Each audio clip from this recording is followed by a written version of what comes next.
Inikot sa iba't ibang barangay sa Metro Manila ang Mobile Earthquake Simulator ng Metro Manila Development Authority o MMDA.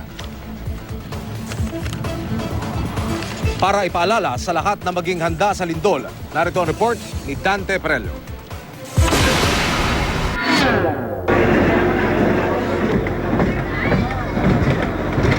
Pagsakay sa bagong mobile earthquake simulator ng MMDA, mararamdaman ang puwersa at lakas ng lindol hanggang intensity 10. Ang mga residente ng Barangay Tumana sa Marikina City na unang nakasubok nito, akala mo sumakay lang ng ride sa karnabal at napapangiti pa nga sa simula. Pero di rin nagtagal, nabati din nila ang peligrong dulot ng malakas na lindol. Parang sumakay lang ng Ferris wheel. Pero nung umiikot na yung Ferris wheel, parang naramdaman mo yung dire-diretso ng ikot ng malakas na lalo na pag na intensity 7. Ang lakas na talaga. Kaya yung sa actual na magiging lindol, para nakatakot. Kailangan nakahanda po kami lagi talaga ngayon dahil sa siyempre pag dumarating na may pagkakataon na ganyan hindi mo inasahan. Yung takot, pangamba, at saka yung mararamdaman mong nervyos, talagang mararamdaman mo.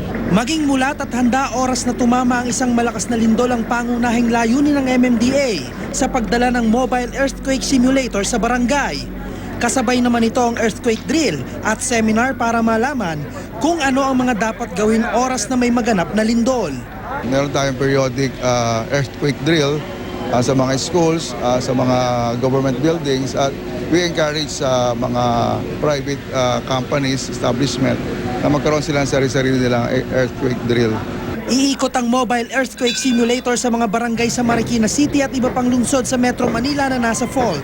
Ang pakay natin, unang-una nga, mas itaas yung kamalayan. Pangalawa, mas maraming maligtas.